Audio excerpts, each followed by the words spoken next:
At Dot & Company, we believe that all agencies deserve amazing account managers and that all of those account managers deserve to be supported, encouraged, and loved on. That's why we started CAM Community, a membership only for account managers. And inside, you'll gain access to the exact training we use to train our own client-facing account managers, but also access to all of our SOPs, processes, and live trainings on a variety of topics. If you're an account manager, this is the place you've been waiting for. Learn more at dotandcompany.co/CAM community. It all starts with positioning. I think a lot of agencies in the early days, they might, take a client over here and take a client over here and one over here. And so they end up kind of getting diluted. And it's like they're just really burning themselves out because they're doing a lot of different types of things and they're having to switch a lot. And I think honestly, and also just it doesn't differentiate them in the market. Welcome to the Happy Clients Podcast, brought to you by Dot & Company. Whether you're a virtual assistant, an agency owner, or a client-facing account manager, we all deal with clients. Lucky for you, client management is what we do best. Now, let's dig in, chat cam life, and have some fun along the way. Cheers to happy clients. Well, thanks so much, David, for coming on the podcast. We're so excited. As I said before we started recording, I am always on the hunt for experts in the agency world who are doing something really cool, something different. And so I stumbled across David on LinkedIn and I was like, we need to chat. We need to have this conversation. So David, welcome to the Happy Clients Podcast. Thanks so much for having me. I'm excited to chat. Amazing. So let's dive right into it because we want to get into the juicy details, but tell us kind of how you got started, why you work with agencies and consultancies, and how did you land in this crazy marketing world? Yeah, it started about, well, more than a decade ago. I moved out of the a small publishing house and got my first real job, I would say, after college. And that was in a company that had started out in consulting and spun off a software product. So I learned a bit about marketing, professional services there, and then leveraged that ended up getting a job at a marketing agency that did conversion rate optimization a little while after that. And I was employee number 3 there.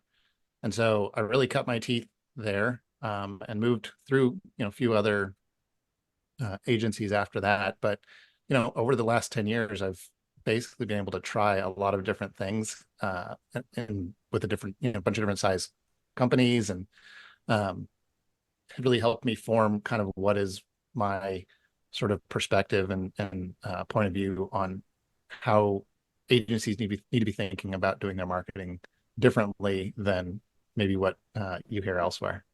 So let's talk about that. So agencies obviously are marketers, so they understand marketing, but they often don't apply the skills to their own marketing, which is going to help them grow their referrals, all that good stuff. So what are some of the things that you're seeing in the agency world and mistakes maybe that they're making? I think a big part of it is, when an agency, it depends on the type of agency. If you're working with direct to consumer brands or if you're working with B2B SaaS, you have a certain sort of playbook or certain things that you're going to try and do to help them market themselves. A lot of times that involves a lot of ads and things like that. The thing that's different about agencies and marketing agencies is that you don't have a tangible product that you're marketing. You're marketing basically the people and the expertise. And you're usually selling something that's significantly more expensive. So, for a software product or an e-com thing, it might be a 2, 3, 4 figure purchase, right? Well, it might be like a 5 or 6, sometimes even 7 figure purchase for an agency. And so the trust that has to go into it for people who are buying agency services versus a software product is very, very different. And so the approach you have to take when you're marketing an expert service is very different than a B2B SaaS product or an e-com product. Mm-hmm. And so what are some of the things that these agencies need to be doing? Like when you're going in and working with an agency, what are some of the things that you're like, quick wins, these are things you need to implement? Yeah, I think it all starts with positioning. I think a lot of agencies in the early days, they might, take a client over here and take a client over here and one over here. And so they end up kind of getting diluted. Um, and it's like they're just really burning themselves out because they're doing a lot of different types of things and they're having to switch a lot. Um, I think honestly, and also just it doesn't differentiate them in the market. If you're doing the same 5 things that the agencies down the road are doing, you're not going to be able to stand out and get more clients. And so what I recommend is basically look at the clients that you're serving and ask yourself, who are my best clients? Who are the biggest deals? Who are the folks that are sticking around the longest, people that are like the easiest to work with, and look for patterns there.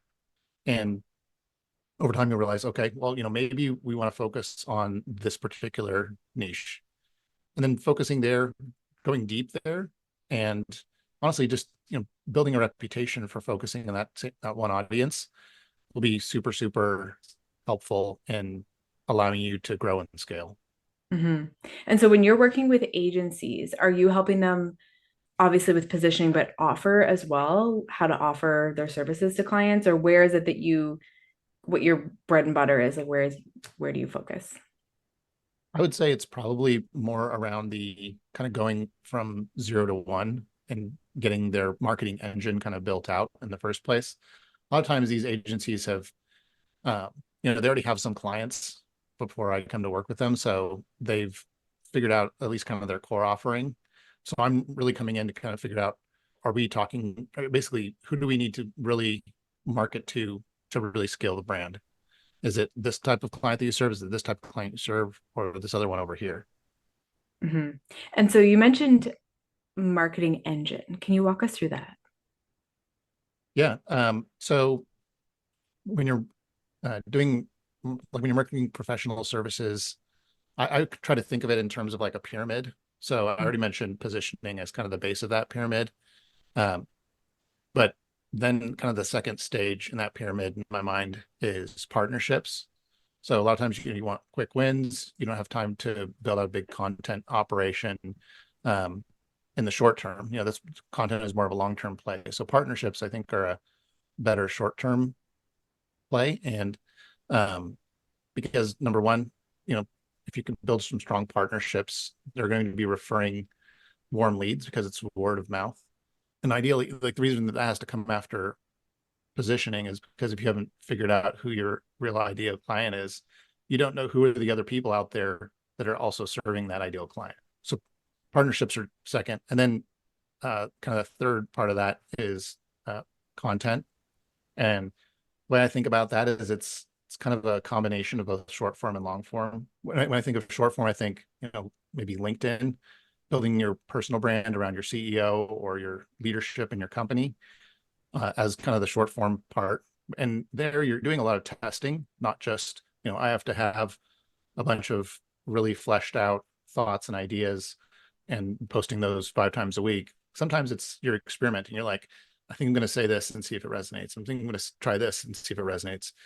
And then the stuff that resonates, you can turn around and you can turn that into more long form content that can compound for you over time. So you learn what works with your short form content, and then you go and you record a YouTube video around it, or do a podcast episode around it, or write an article around it. Those are all things that over time, it's like you make it once and it can benefit you for the long haul. It's kind of the opposite of social media. Social media is like one and done, but you can get some really strong signal in the short term that'll help you understand, oh, am I going to be like wasting a bunch of time writing something long form or creating a long YouTube video, or do I have a pretty good sense from the market that this is going to really hit well? After that sort of content stage, the last one that I have in the pyramid is performance or like paid. A lot of agencies think, well, I need to just do like a VSL or something like that earlier on in the process. And I just don't think it works effectively. I've been in multiple agencies. I've talked with tons more agencies, and without fail, I haven't talked to a single one where they said, oh yeah, like we had paid ads do really well for us, and this is how we did it. Like it's always been, yeah, we got a lot of really low quality leads, or the people who did convert like didn't stick around for very long. that sort of thing. And that goes back to what I was saying earlier about it's usually larger deal sizes. And if somebody's, they're just less likely to respond off of a direct, like in a direct response way from an ad to just become a client. If they come in quickly that way, they're probably going to leave just as quickly if they're willing to make a quick decision like that. So the reason I put paid at the very end is because usually by that point, you understand better what content performs best and actually does kind of nurture and educate your audience and make them into a lead just organically. And then what you're doing with your paid spend is like you're boosting the stuff that already works organically. So, because at the end of the day, you need to educate your audience. You need to be thinking in terms of how am I going to bring them along to build trust with them, because that's really what's going to help you market and close deals. It's not going to be, a one and done ad that they see in their feed. That's so true. I like the simplification of that, of just breaking it down into these 4 pieces. So I want to dig into partnerships for a second, because I know this is like kind of a quick win. How do you suggest agency owners approach partnerships? Let's say they don't have partnerships yet. What's kind of your process of building those relationships? Well, I think number one, you have to be like, and this kind of goes with kind of my framework, but you really have to be really clear on your positioning. Because if you're saying, oh, we work with kind of a bunch of different client types, it's going to be really hard to figure out, well, who are the other people that we need to talk to that also serve them. If you have a clear idea, like we're a direct to consumer focused agency, we're always trying to talk to heads of e-com or something like that. Well, once you know that for your own agency, it's a lot easier to basically go and say, okay, we know that like directors of e-com are also your ideal client, and you do something complementary to us that we don't have any interest in, competing with you on. Maybe there's a way we can partner and collaborate. And that's the key thing, is like kind of knowing what lane you're in helps you understand who are the people that are outside that lane, and that there's not going to be any sort of risk of conflict or overlap, because you don't want to be competing with your partners. That kind of defeats the purpose. So I think that's the first part. And then beyond that, I would say starting out by with generosity, rather than, hey, let's form a partnership, and when are we going to get that first batch of leads? Like that's just a bad way to enter Totally. into a relationship. I think it's much more effective if you're starting out saying, hey, I think we overlap really well, or we maybe complement each other really well, not overlap. I'd love to see if there's some way that we can refer people to you. If they're a good fit for you, can you tell us more about who you serve? Maybe we can collaborate on some marketing content and build from there. But honestly, ultimately, I think that partnerships, even more so than like direct biz development, I think partnerships are huge, because you nurture and bring in one client, that's one client, but you nurture and develop a strong partnership, and that could be kind of an unlimited flow of clients over time. So, those are the sorts of relationships you want to really go deep with, find people who you really get along with on kind of a cultural level. And people honestly like who you might even like consider friends, or at least after some time, like people who you could get along with like you would friends. I think those sorts of strong, deep relationships will pay dividends for years and years. Totally. Totally. I'm a big fan of partnerships, and it feels better, right? It's something that, like you said, we're friends, we refer people. And I know a lot of people, even they'll reach out to me and say, hey, I'll give you this referral commission, and that's great. But I think it feels so much better to just give and to be generous and to just refer and connect people. And so partnerships is definitely something that I think most agency owners overlook. And I love in your methodology and your framework, it's part of the foundation. And I think it's super, super important. Yeah. I mean, if you have some good partnerships in place, that can carry you through some of the rough spots in your agency's journey.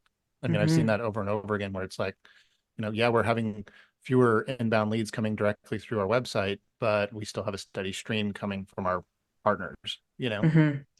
Totally. I love this. Such a good reminder for all of the listeners. And I'm actually making mental notes of how I can improve partnerships here at Dot. So thank you so much, David. How can people get in touch with you if they're a marketing agency and they're like, I need to focus more on this? How can they learn more about what you're up to?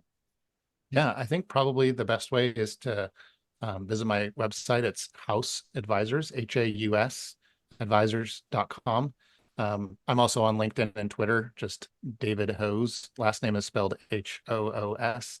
Yeah, pretty active on there, and you can get on my email list or just tweet at me or something like that. It's been a minute since I heard that. Tweet at me. Oh yeah, I guess it's different now. It's X, right?